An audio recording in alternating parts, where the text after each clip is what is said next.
What we say? Hey, high noon madness. What we say?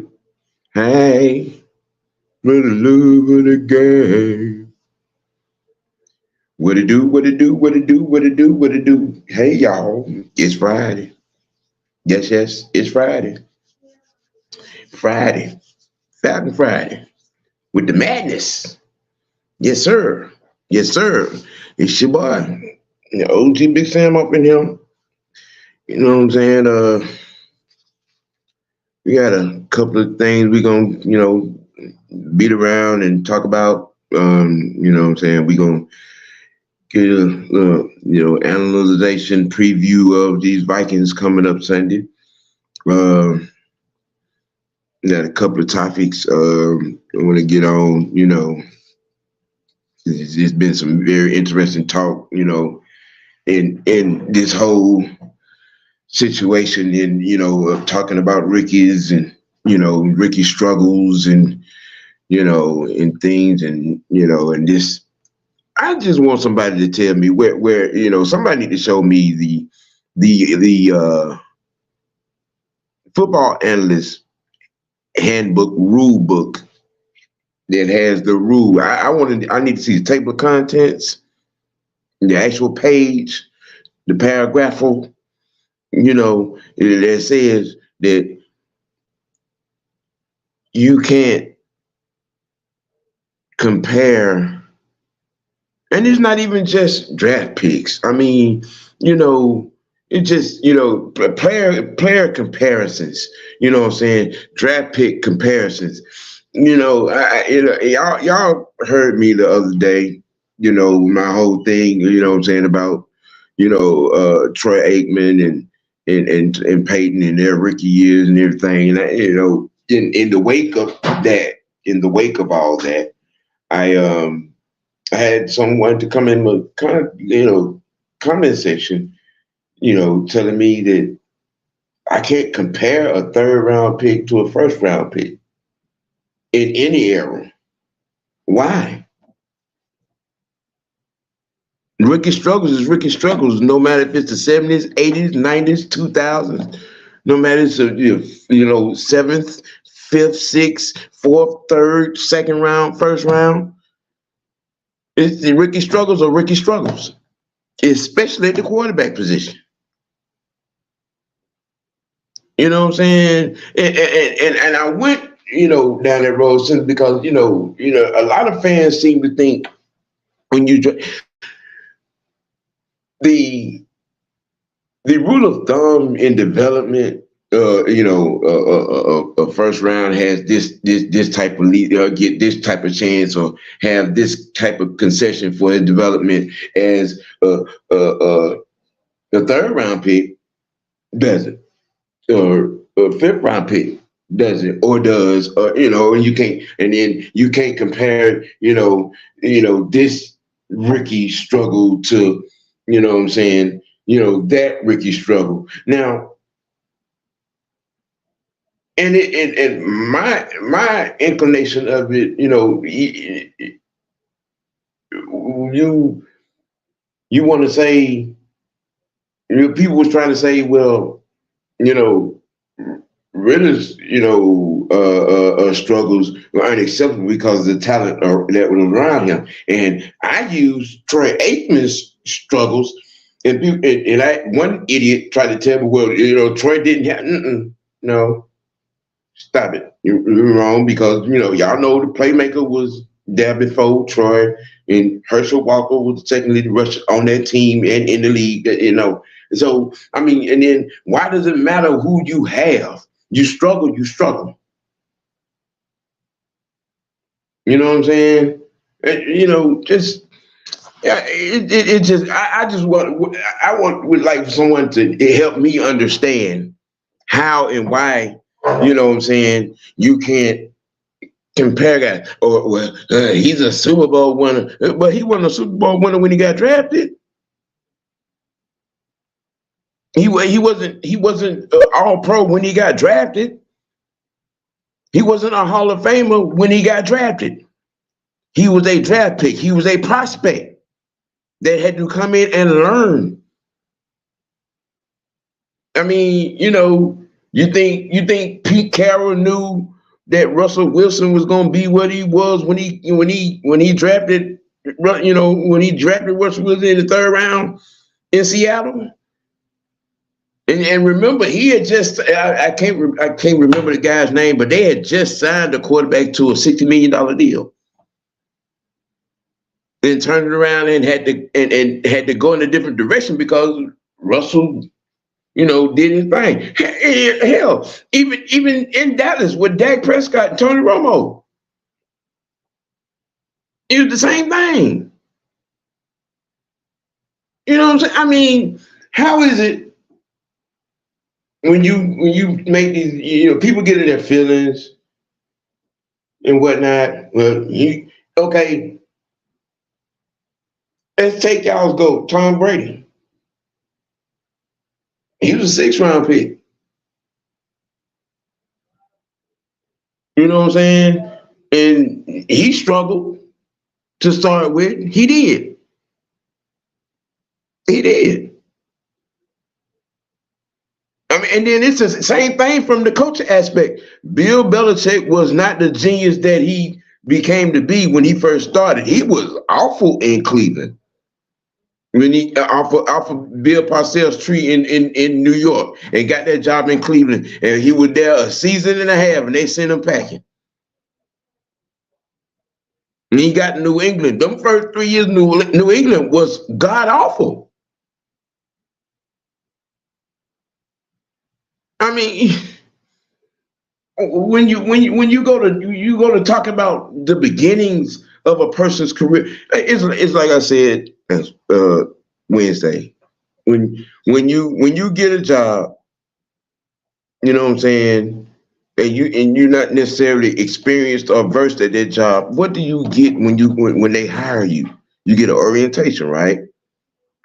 Then you get formal training at that position, right? It's no different in football. It's no different in football. Okay? I mean, because Brady coming out of college, out of Michigan, and everybody know he was moose booty at Michigan. And he was. You know what I'm saying? And this whole thing about not being, y'all want to take them type of people off the table because of what they turned out to be, and you know what I'm saying, and not understanding what they were when they started. They were a prospect that had to learn.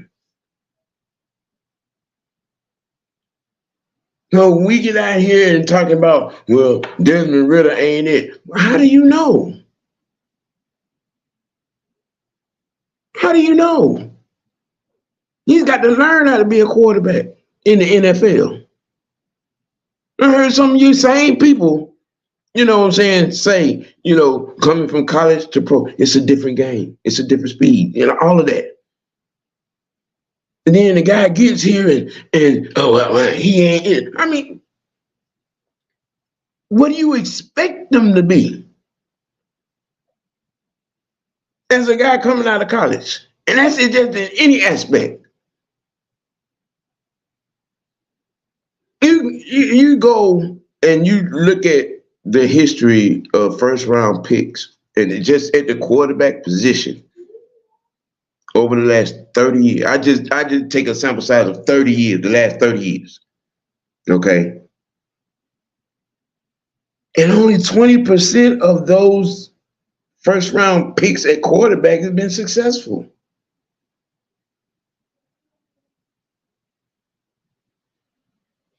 It's only about from a 13 to 20%, success rate.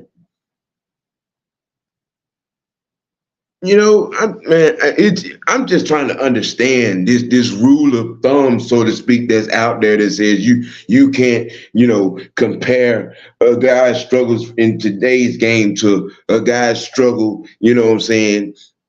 at the same position, a decade ago, 20 years ago, 30 years ago. Just saying, man. Say hello to everybody that's in here today. Sherman Wood, been in here since 9 o'clock that morning. What's happening, man? Terry, good to see you. ATL Leo, always up in here. What's happening, man? Nathan, King Quest 710, what's happening? Corey, what's happening? Always good to see you up in here. It's just it's some of the things that I'm looking at and trying to understand. Because it's the whole to do, on Wednesday about, and it's not just Wednesday. It's been the whole season. We're talking about QB struggles and talking about how a lot of some just about look. You think Joe Montana came in as Joe Cool? No, it took Bill Walsh 3 years to get Joe Montana to be Joe Cool. I watched that. You think Roger Staubach came out as the captain? No, he didn't. It took about a season. It took about 2 seasons for Tom to get him right. For Tom Landry, to get him right before he started, doing the thing. Same with Fran Tarkenton. Same with Terry Bradshaw. And we all know Terry Bradshaw wasn't the greatest quarterback, out there, but he's one of the greatest game managers, But you also have to look at what he had. You had that running game, and then you got the steel curtain on the other side. So, Jim Plunkett, another example. I mean, Ron Jaworski in Philadelphia. He struggled before for a couple of years before he turned into an all-pro quarterback, Hall of Fame quarterback, Super Bowl winning quarterback. And people out here acting like, well, you can't let him in. Y'all think these folks came out the draft as, all-pro, Hall of Fame ready? No. That was a process. That was a growing pain process. That was a developmental process. And it always has been. I mean, it's just amazing now, this generation expects for players to be put in the microwave, for a training camp and a preseason, and then the season start, and they're Dan Marino, they're Dan Fouts, they're Jim Kelly, they're Steve Young, Joe Montana. No, it don't work that way. You coming out of college, you got to learn the NFL game at your position. You know what I'm saying? I'm just it's just crazy to me that the mindset of some of these people, when it comes to dealing with that, and got to have everything like right now. Corey said Josh Freeman, Mark Sanchez, Blaine Gabbert, Jake Locker were first round. Right. You see what I'm saying? And some of those guys were good in college. You know what I'm saying? Did Mark Sanchez win a Heisman Trophy and a national championship? But what did he do in the pros? Blaine Gabbert turned out to be a career backup. Josh Freeman, career backup, injury prone. You know what I'm saying? Jake Locker, I mean, okay, I read my case on that. You know what I'm saying? Right, Terry. Joe Theismann was a 4th-round pick, a 3-time Super Bowl winning, no, not 3, 2-time. I think if I could make that correct, a 2-time Super Bowl winning champion. You know what I'm saying? You All Pro. You know what I'm saying? But he didn't come out as that. He didn't come out All Pro. Now, somebody correct me if I'm wrong, man. You know what I'm saying? I'm hoping I'm making sense here.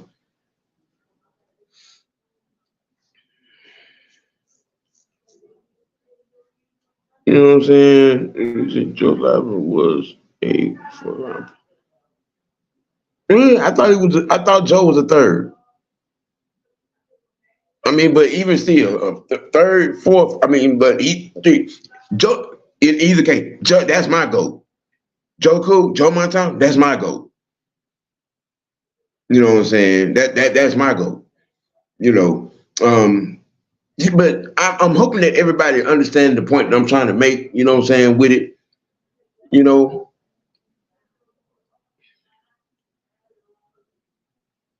yeah, that's what I thought too, Nathan. I swore that Joe Cool was a 3rd-round pick. You know, but we'll get together on the information. You know what I'm saying? We you know we're in the same what I'm saying stratosphere with it. Let's see what Corey is saying with this thing. Between Brady, Breeze, Montana, Warner, and Theismann and Russell Wilson, that's a lot of Super Bowls, but none were first. Exactly. Exactly. Exactly. None of them were 1st-round picks. None of them were 1st-round picks. And you got, let me see, between them, 9, 13, 14. You got 14, 15 Super Bowl rings between these guys, and none of them were 1st-round picks. None of them.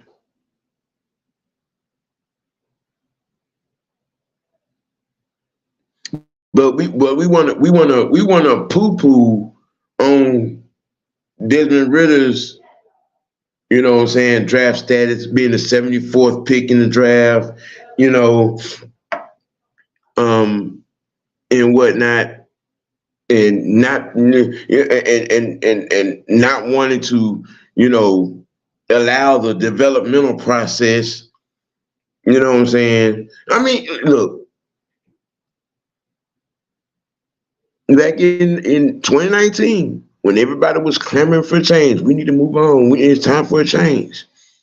And to a man, all up and down the conglomerate, we were saying there's a lot about the process of change that a lot of y'all are not gonna be with. A lot of you not gonna like, because it's gonna get a little lean. Moving on from a Hall of Fame, a possible first ballot Hall of Fame quarterback in Matt Ryan to, someone new. There were going to be, we told y'all there were going to be growing pains. We told y'all that. And a lot of people was just really not trying to adhere to the, adverse process of drafting a new quarterback, new receivers, new tight ends.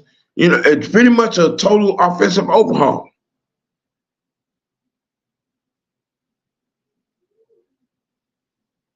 What did y'all expect to happen?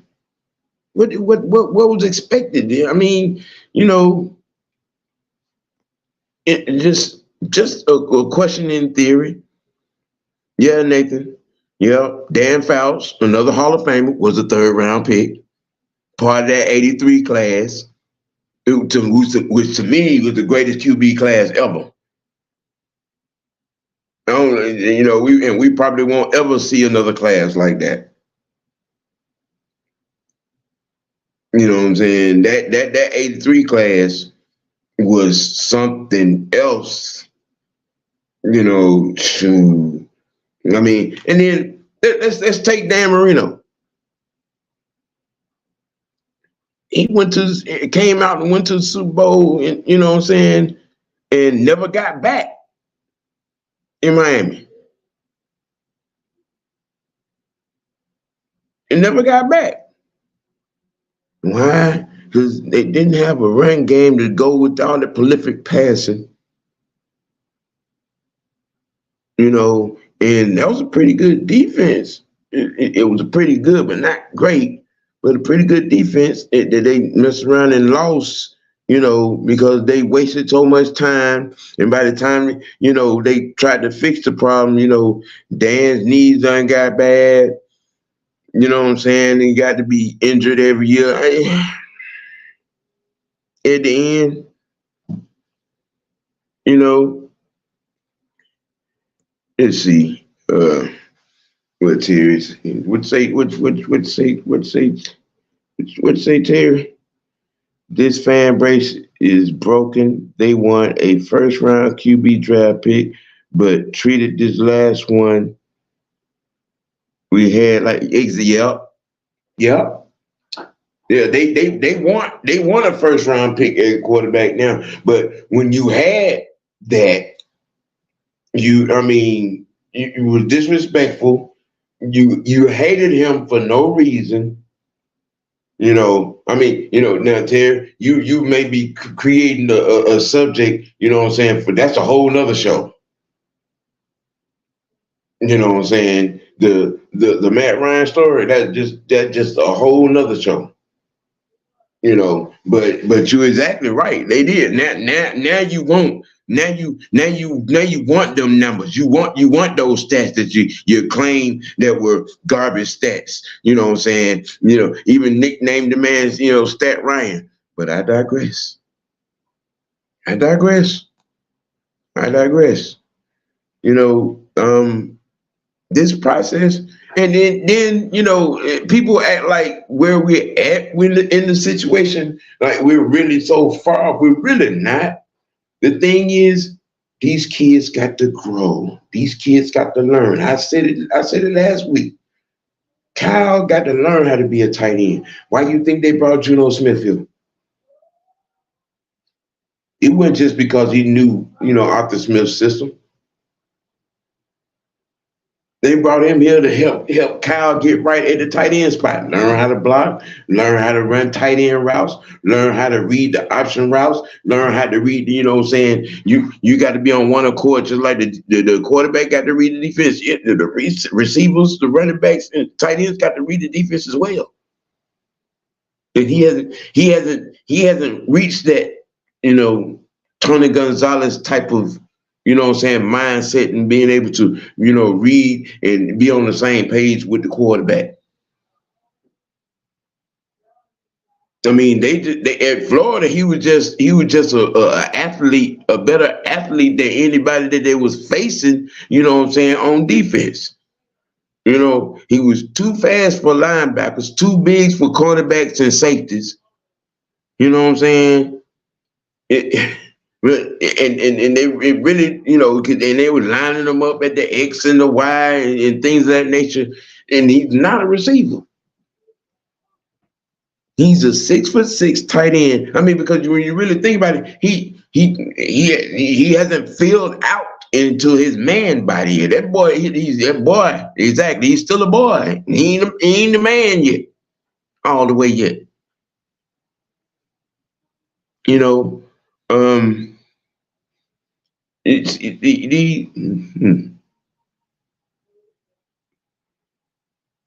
what let me see what let me say it again. Want to see something wild? Go look up the Hall of Fame QBs and yeah Nathan, yeah.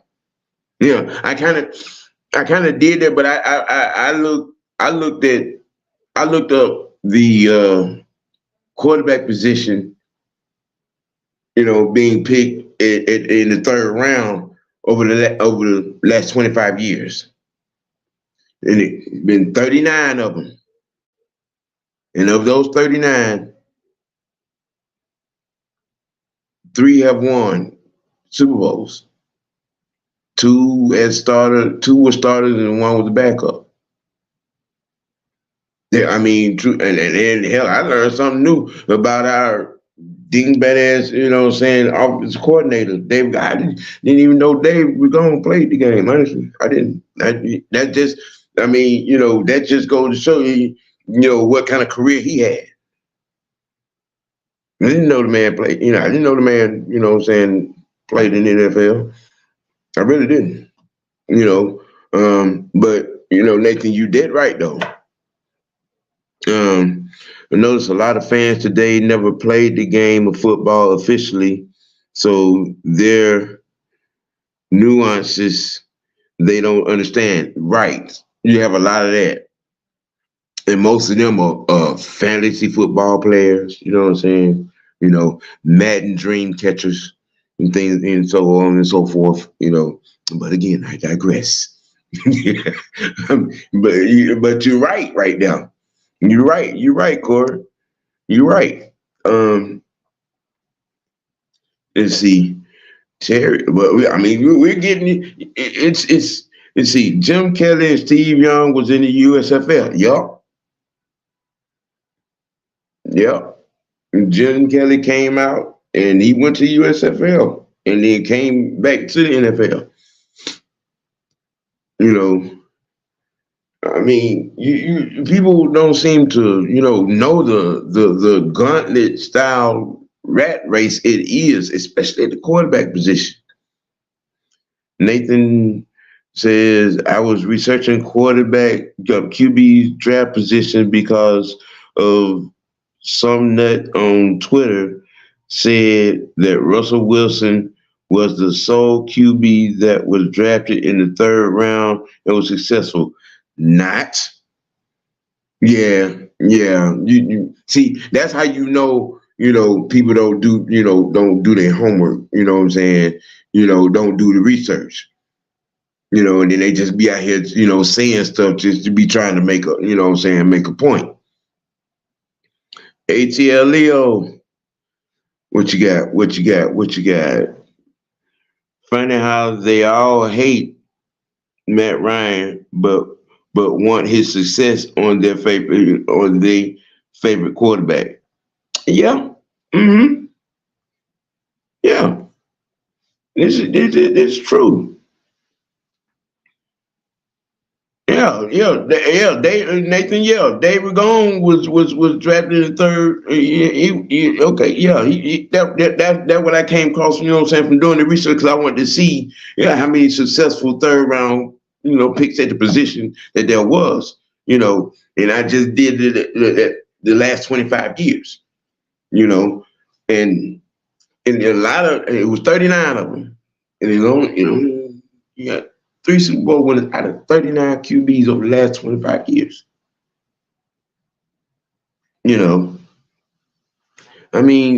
It's crazy, man. It's crazy. We really got to get out of this. I asked that question because when you're trying to make the point about development. And Ricky struggled at the position. And I felt like, Troy and Peyton were 2 good examples, that guys that struggle in their rookie seasons, but, as they developed and got to learn the position and became successful. That was the whole point of making that analogy. A lot of people forget Troy Aikman was god awful in his rookie year. He couldn't throw Stone Mountain in the ocean. And he had the playmaker and Herschel behind him. And that god-awful season led to Jimmy Johnson making one of the greatest trades in NFL history, blockbuster, sending Herschel to Minnesota for all those picks. You know, that led them to getting Emmett and them forming the triplets, and you know what I'm saying? Because, you know, let's see, it was Emmett's second year when the offensive line started to get right, and things changed. And they bullied their way to a Super Bowl.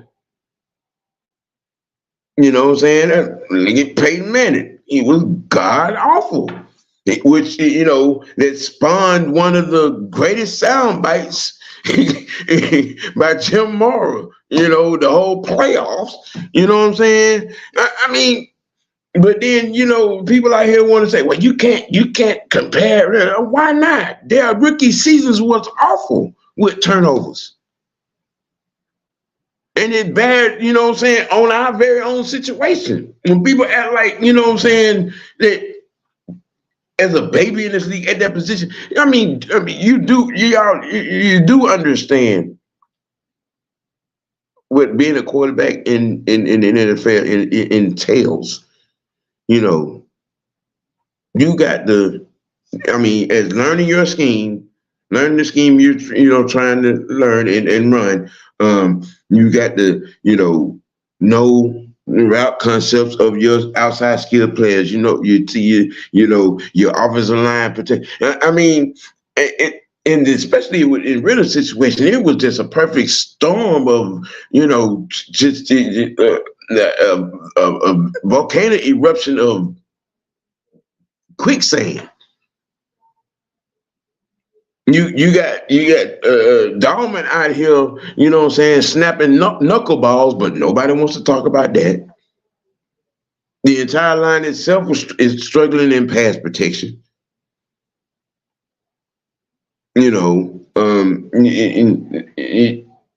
Drake and them not attacking routes, not attacking the ball when it's being thrown to them. You know what I'm saying?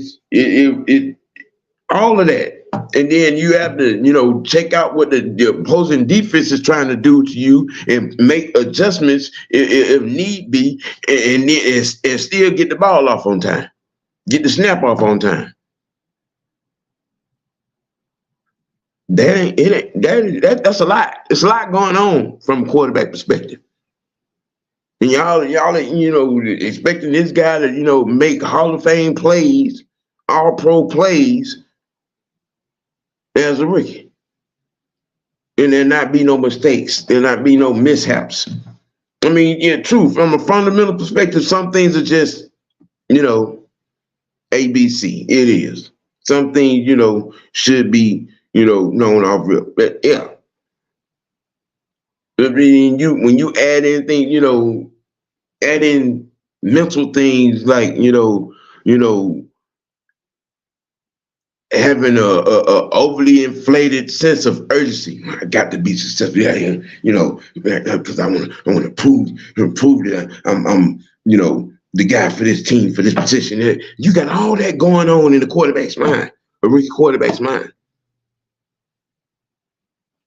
I'm just saying. And now, you know what I'm saying, when you look at the situation, a lot of people are really dismissing the fundamental aspect of Arthur Smith, because one thing that he has shown us, when you consistently mess up, he will pull you. And vice versa, not necessarily putting the guy out there, on the field, what I'm saying, when they're not necessarily ready, and all it is a lot, from a developmental standpoint, from the players and Arthur Smith. And Arthur Smith. You know what I'm saying? I mean, and I think that when you look at it from a big picture premise, okay, with the David Gomes situation, we really, got David Gomes, by default. All right.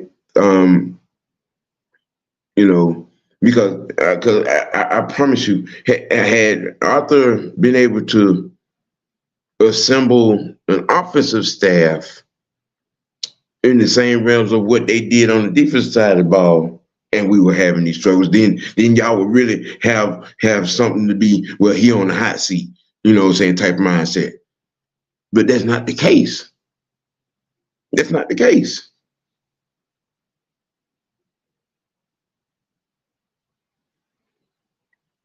I do not agree with that.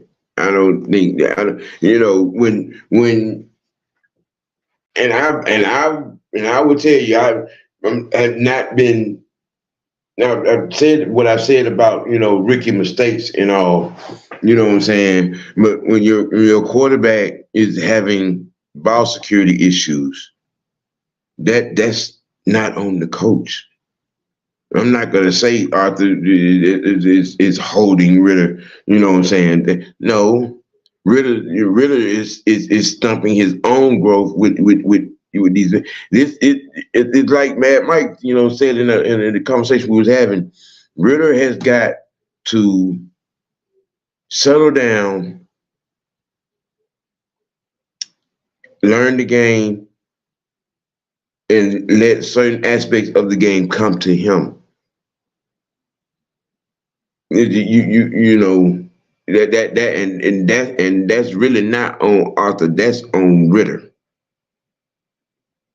Y'all talk about wanting to hold people accountable. Well, that's what this is, and that what that needs to be. You know, I mean, but hey, people have their opinions.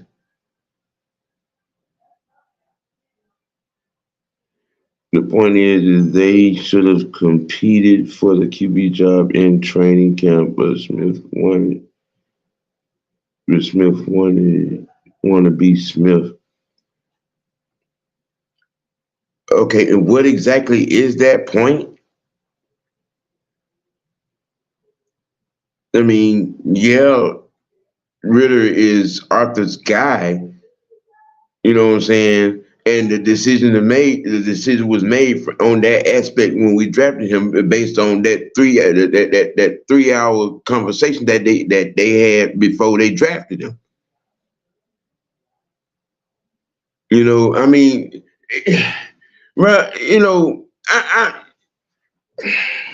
I think I understand what you're trying to say, but you know,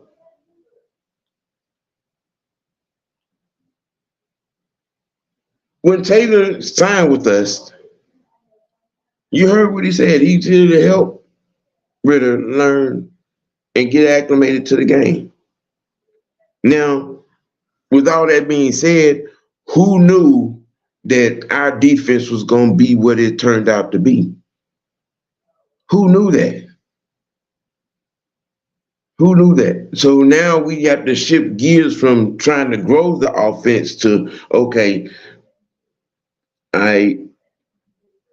Taylor, you're the veteran, you know what I'm saying? We got to settle, and you know what I'm saying? And he's got to go in there and deal with Drew Dahlman's, knuckleball snapping, you know what I'm saying? And, it's,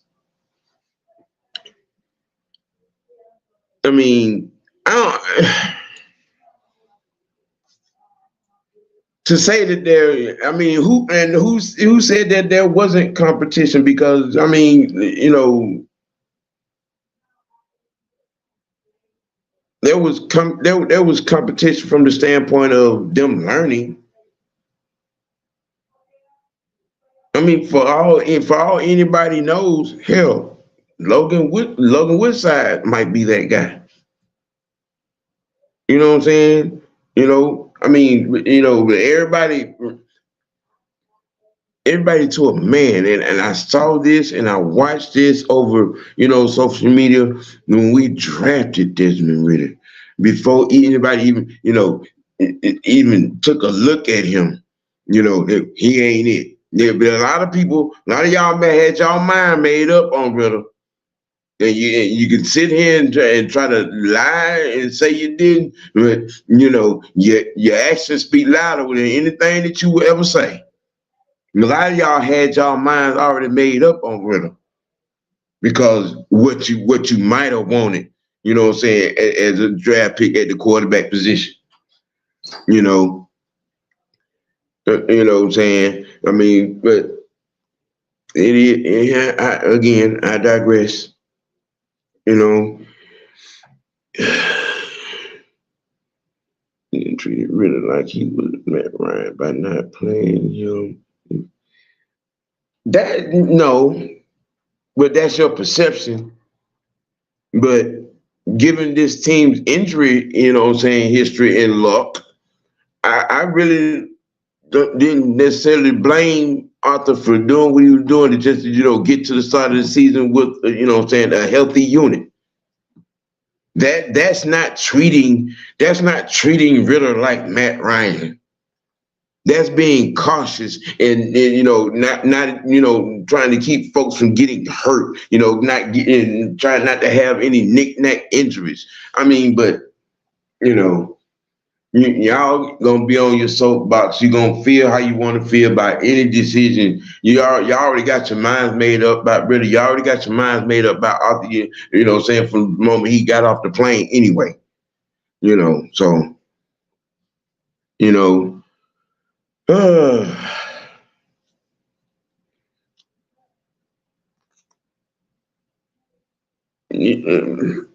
Corey, that dude got, you know what I'm saying,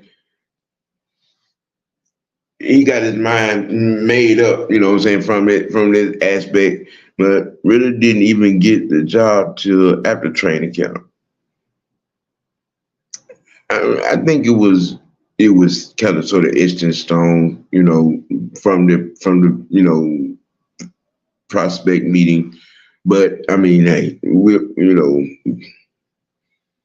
know, lightning rod, Terry. If Justin Fields was here and was 6-23, they would still be saying give him some time. And yes, now and from a hypocritical standpoint, I mean, because they're making a million one excuses for what's going on with him up there. Okay, you know what I'm saying? His boys played, you know, 26, 27, 28 games and has only won 6.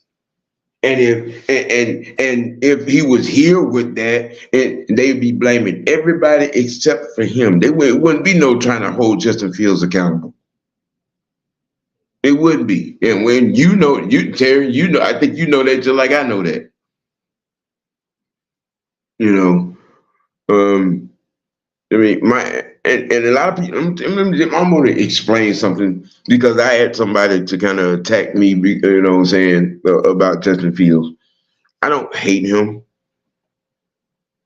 I just did not like how him and his people handled the situation at Georgia. You know, especially when players that were on that team at the time and come out and said the problem was he could not beat Jake Fromm out for the position, you know what I'm saying, in practice. So him and his people, they, you know what I'm saying, all right, we out and went to a situation which honestly I felt like did not benefit him at all, you know what I'm saying, at Ohio State. Because Ohio State, you know what I'm saying, as long as I can remember, has not ever taught prepare a quarterback for life in the NFL. Not at Ohio State. Not at Ohio State, you know what I'm saying, but which I think is a large part of his problem, you know, with where he's at in his maturation as a quarterback. He's about 5 years behind in his maturation, you know, in his process as a quarterback. And that's due to him leaving Georgia. He should have stayed. If he'd have said, I guarantee you, if Justin Fields had stayed at Georgia, He probably have him a couple of MVPs at this point, and maybe even a Super Bowl championship. He has the physical abilities.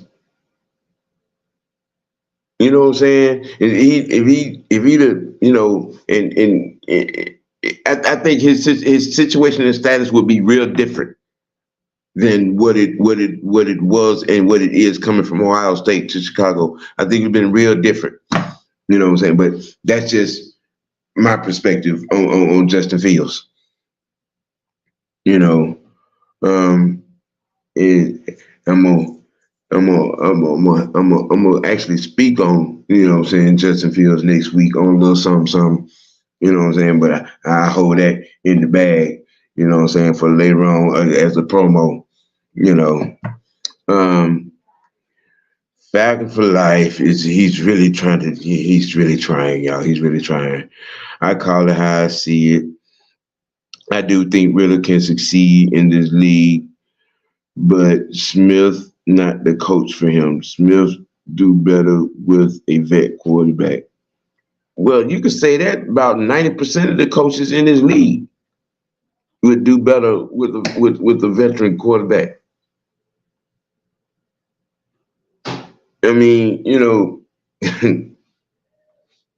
I'm just gonna agree to disagree with you there. You know what I'm saying, young man? You know, Alberto.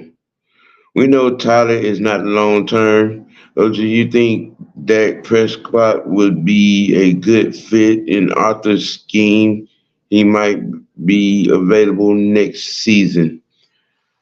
At this point in his NFL life, Dak Prescott has some maturity issues. Now, that's about as well as I can put that.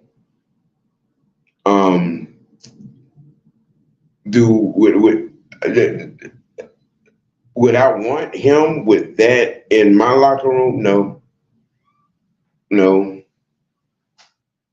I wouldn't.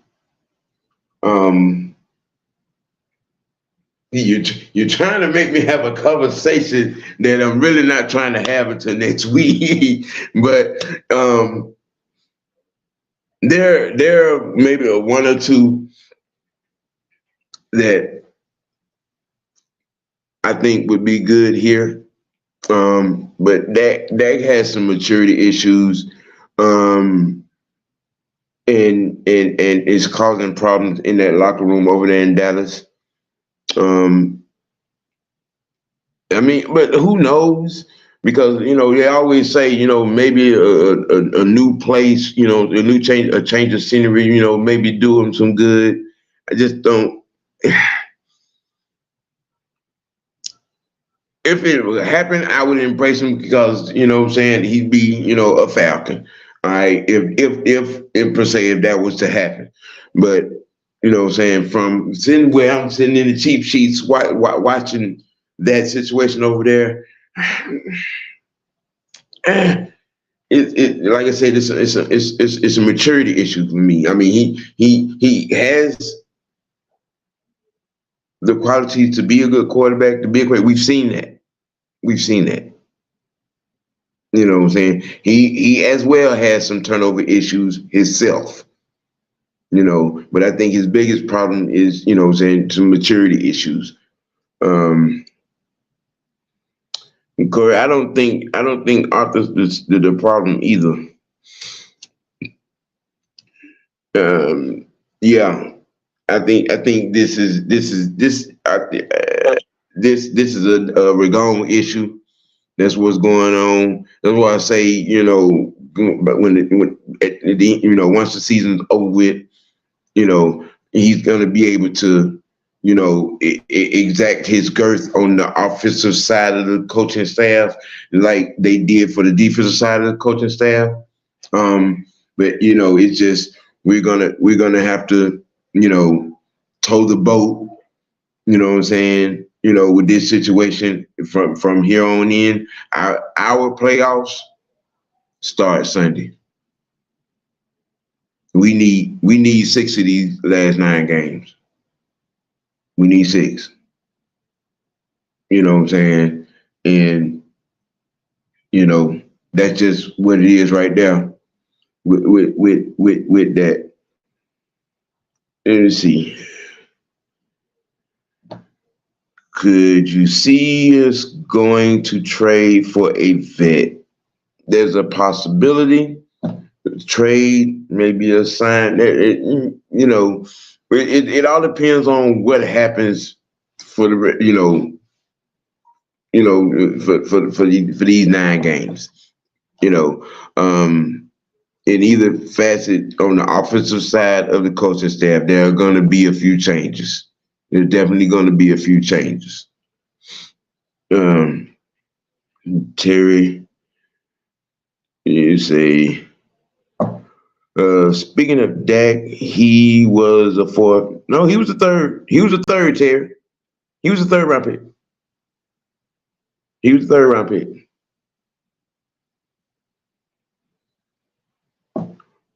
Yeah, fact for like, I would too. I would take him if it came down to those two. I would take Dak over because I don't want a quarterback that doesn't want to do film study. You know what I'm saying? When you have to put a clause in their contract that demands him to do playbook film study and homework, that's a big old red flag for me. K Styles in the building, yes sir. Let me see. We just having a conversation of these futures. I can see us sweeping through these next games if we get the run game back going, and that I agree. That I agree on. I think because when we look at the beginning of the season, you could tell what was happening. I don't know why well, I do know. We in trying to feel some balance, we got away from, running the ball like we should. And I think that if we don't run the ball like we should, and then, we all might be looking for somewhere to go. You know what I'm saying? Let's see. Nathan and Helens, Keith Smith, Drake London officially out for the week. Yeah. Yeah. But with Drake being out, here's the silver lining to Drake being out. You're going to see a lot of Jefferson. You're going to see a lot of Bird. You know what I'm saying? You're going to see a lot of Hollins. From that standpoint, which I think is going to be good. To see some of our other weapons in that. And okay. All right, Nathan. I stand corrected. I tell people to correct me if I'm wrong. Then a lot of us over here, on this particular umbrella, if you got good information, we good with it. You know what I'm saying? And K Styles, balance, and more balance. And Nate, Hodge, Hodge is probably going to get that the first pass catch. You know what I'm saying? he Hodge, him and Juno, it's been kind of sort of the steadies. You know what I'm saying? In the receiving department,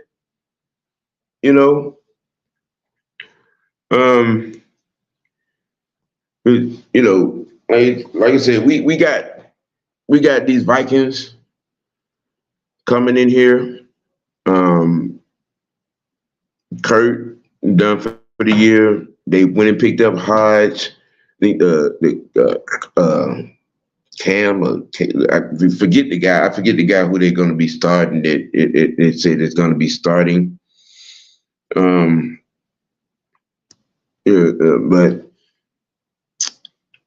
I really think that this is going to need to be a smash mouth, run the damn ball type of game.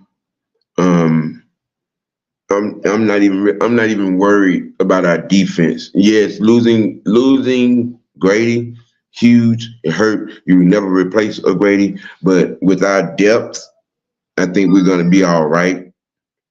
You know what I'm saying? I think everything's going, say as far as defense is concerned, it's the special teams and the offense who, kind of sort of need to be slapped upside the head and y'all need to get it right. You know what I'm saying? We don't need no Cuba shuffling and fielding punts at the 1 and 2 yard line. You know what I'm saying? We don't need that. We don't need that. You know. Um, you know. We need that foolishness.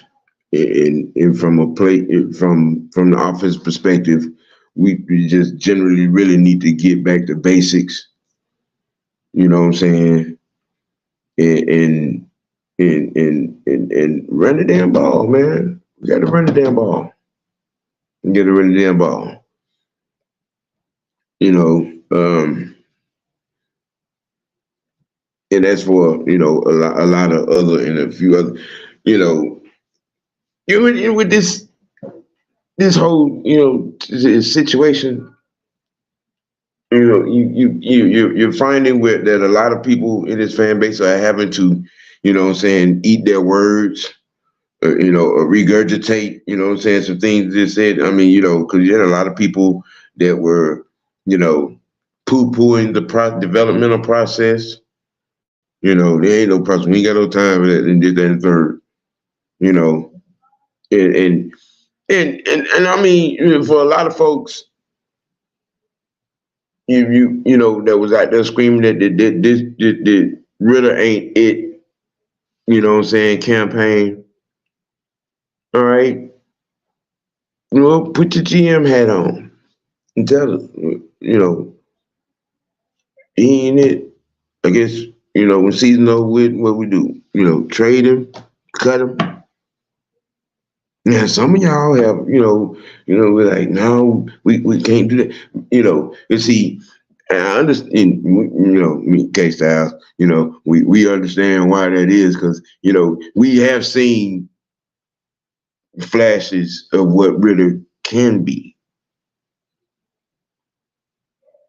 And with this microwave mindset, and then we put him out the pasture, and he ends up going somewhere and balling out. Then, man, we should have gone. No, because you wanted them gone. It's kind of deja vu, huh? Because y'all wanted Matt gone, and now here we are, in this situation, it kind of sort of in limbo, trying to, groom, breed, develop, what I'm saying, the quarterback and all these young players, offensive side of the ball, and it's a little painful. It's a part of that process we warned y'all about. Growing painful. You know what I'm saying? And in here now, I'm just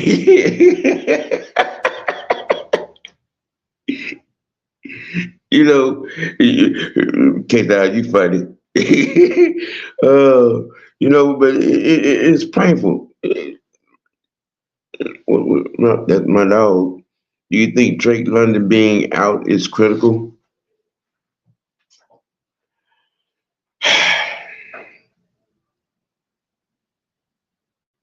Well, given the fact that what I'm saying, he was starting to get in himself and and using his size, he was his route running and got better. His attacking the ball when it's being thrown to it and gotten better. From that standpoint, you could say, yeah. But I think from a personnel perspective, we, with the Jeffersons and the Birds, Hodge and Hollis, what I'm saying, I think we would be all right, with Juno, what I'm saying, which this is probably going to be a, what I'm saying, Van Jefferson, Juno Smith, Kyle Pitts type of game, with a lot of, Cordell, Tyler and Bijan sprinkled, what I'm saying, throughout all of that. Especially if we run the ball the way we're supposed to.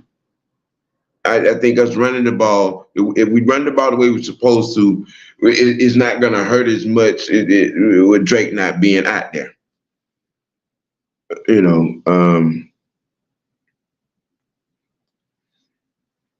Is what it,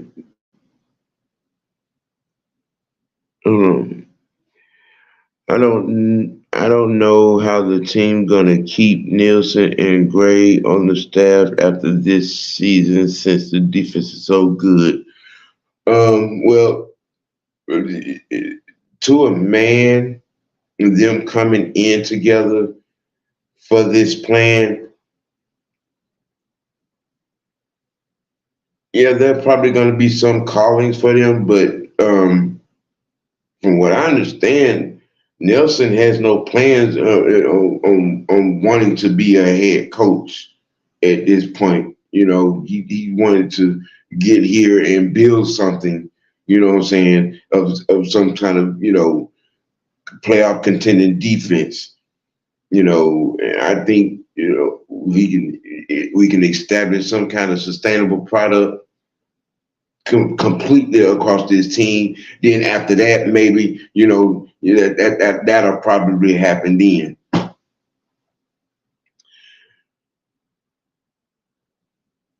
Is the Jerry Gray says he doesn't really want to be. Yeah, that whole crew, Gray, Nielsen, Bush. I think those guys they came together here for a purpose. I mean, honestly, I think if that was the case, I think Gray would have a head coaching job already, because his name was, out and about in that area, of getting, a head coaching job.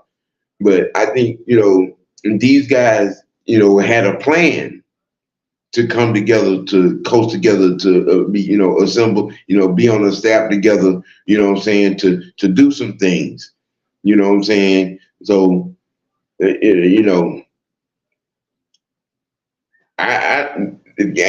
my opinion, no, I don't see it being a problem. I don't see Nielsen nor Gray leaving here because they have a plan, what I'm saying, here for where they're at now. Let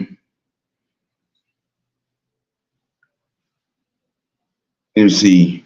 Let me see. Falcon for Life says, I don't think London will be a big loss. I think our other receivers can step up and make plays, especially if I echo that sentiment. Yeah, I agree with you there. I agree with you there. Nathan, I can see Jerry Gray being snatched away as a defense. DC though. Because that's look, him and Arthur, they worked together previously, and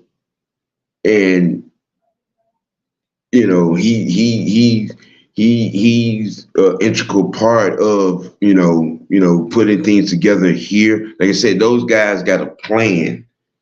Him, Nelson, Arthur, they got a plan. What I'm saying, for where they're at here. And I don't. No, I don't believe so. I don't believe so. Like I said, we got these Vikings in here. If we run the ball like we should, what I'm saying, from the aspect I think we should be able to win this game, 17-10, somewhere in that, aspect. Um, it's gonna have to be a lot of balance. I don't, we got Tyler in there, Taylor in there, what I'm saying, who's a bona fide pocket passer. He has a pretty good arm. He can make all the throws. He moves through his progressions pretty well. Um, as a squad, as a unit, an old unit, they all have to be mindful of ball security. And not just Ritter has had ball security issues. And everybody has, fumbled, not been in place on routes and causing interceptions, things that all across the board. Everybody got to do their job. Everybody got to make their routes, be where you're supposed to be on the play. You know what I'm saying? Make the block. You know what I'm saying? Read the defense, adjust to the adjustments. And that's just, what it really comes down to.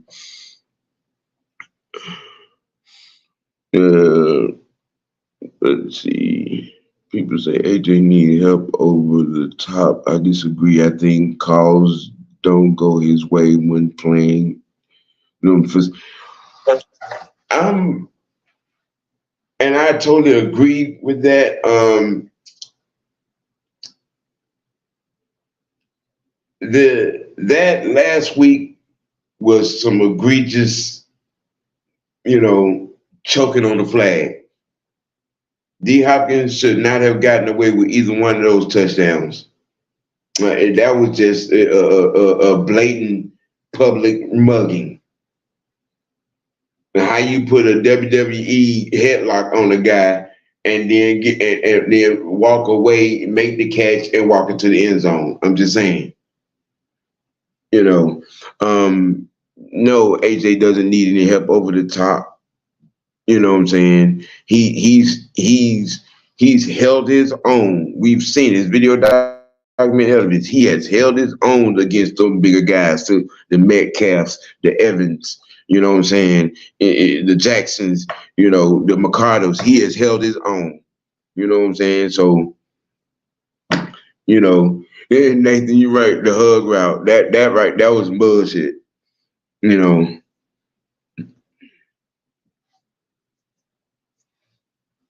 And you're right. But for who he is and what he is at this position and how he plays, AJ is all right. He's all right. And and him and old boy over there in Minnesota. Do we know that is Jefferson gonna play? I know he was out last week, but him and Jefferson, they know each other well. It's gonna be a pretty nice battle. You know what I'm saying? AJ's gonna be all right. There's nothing to be alarmed about.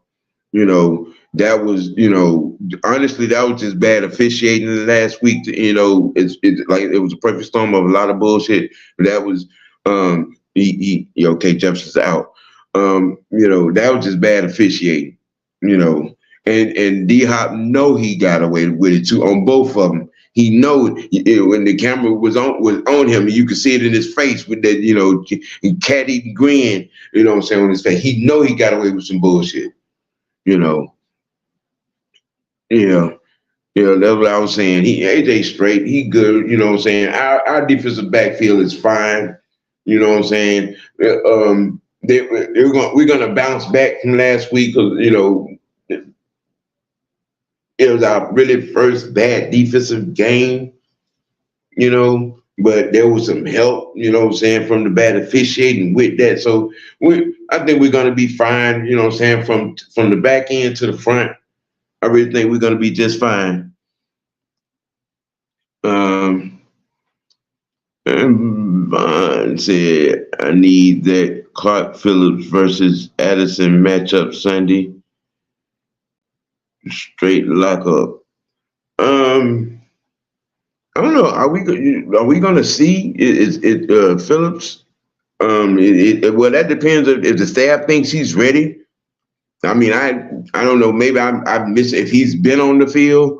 I know, I've been, Kuda and D Alford and AJ have been towing that line. Now with I don't know. Let me see. With Helen's being out, hopefully Greg could have a repeater last week. But Phillips, I think, I guess whatever that needs to happen in practice, if maybe it's happening, we'll probably see him. That's what I'm thinking too. What I'm saying, fact for life, that we probably won't see Phillips until next season. At this particular junction, with what's been going on with the defense. What I'm saying, on the back end. Dreaded. Yeah, I ain't gonna lie, I'm mad they bench. Hey, it's part for the course. It's part for the course. This is a learning experience. So, and hopefully he'll come out on the end of this for the better. You know what I'm saying? Growing pains, and you have to deal with the effects and the consequences of such. Bobby boy, yeah, what's happening? What's happening, baby? All right, Mr. Knight, good to see you in here. Yeah, every QB gets benched at least once. Every last one. It happens. It happens, especially when you're learning, and you have to. Sometimes you have to stop the process to keep get the process to going, so to speak. If you understand what I'm saying. Ooh, my bad on that one. I think another team going to give D Alford a big contract. I don't think we keep Alford because we have Clark. I do think we keep Akuda and AJ together. Well, I said, as far as AJ and Akuda, I said I think it was about 2 weeks ago. If there's a GM that could do that, Terry, because he's shown he's good with the cap and getting guys to, what I'm saying, fit in, sit in, and sign on the dotted line. What I'm saying, beneficial to us. As far as D offered, I mean, that's going to be interesting when it comes. It's going to be interesting. And Vaughn said people are so hung up on QB talk. What's the deal with our O line? Who needs to get cursed out? Yeah. I'm there with you on that. Yeah, because I mean, I don't know if anybody caught it when I said, Drew Dalman. What I'm saying, it's snapping knuckleballs. What I'm saying, and a lot, and that was with that whole thing, with the fumbling of the snaps, and I'm like, in that game, there were 5 bad snaps. There were 5 bad snaps, and what I'm saying, it just so happened that when that one got away, it's like I said, it's been a perfect storm of a lot of things, and a lot of people are dismissing a lot of stuff just to, rain on Ritter's parade, process and whatnot, you know.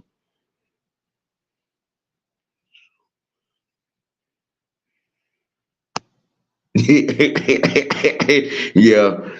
I call Terry Thanos for a reason. Yeah, that right there. A 5th round for Okuda. Yeah. Mm-hmm. Yeah, that dude. Yeah, they might want to go on and put his nameplate on that Executive of the Year award. It is right now. They really do. They really do. You know. But we gonna get ready to, shut this thing on out. You know what I'm saying? I'm, good to be in here, what I'm saying, to talk to y'all. It's a great conversation. Like I said, my prediction, the dub 17-10, you know, um, what I'm saying? It's Friday. We got a couple more programs lined up for the night. You know what I'm saying? Y'all get to the inner scope of podcasting, AFN, and check out the guys tonight. You know what I'm saying?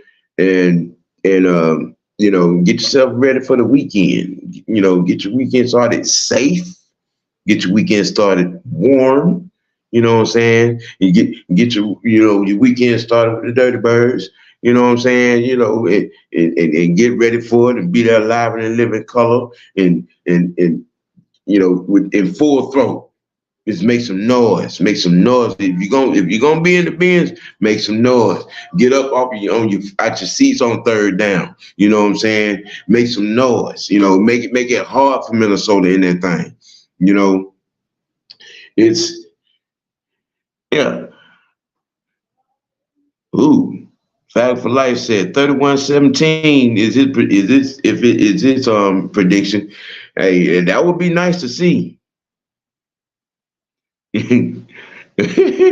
Oh man, hey, and I understand that, Nathan. I understand that you're not making any prediction until you see, Heineke can do in the offense. Well, you saw in the second half, some of what he can do. But I mean, I understand. I hear you on that perspective. I hear you on that. But like I said, for everybody that came in, you know what I'm saying? Hey, you go in, hit that like button. You know what I'm saying? Across my boards, you know what I'm saying? Like, follow, friend, subscribe. OGN TV. Look me up. OGN TV. Subscribe to my channel. Y'all got that 200 sub, goal going right now. You know what I'm saying? This is me every week. You know what I'm saying? From Monday, Mad Monday with the OG. Me and Truth, realistic OGs on Tuesday night. You know that tea be served up on Hump Day. Wicked Wednesday Sports Tea. You know what I'm saying? And I do this with y'all high noon every Friday. You know what I'm saying? Hey, this is what we do, how we do it. You know what I'm saying? You check me out. Everything's Mad Mike Network, OGN TV. Keep it live. Keep it ATL. Keep it dirty birds, y'all. You know what I'm saying? And most of all, keep it safe. Y'all stay warm out there. Be blessed. We out of here. We're out of here.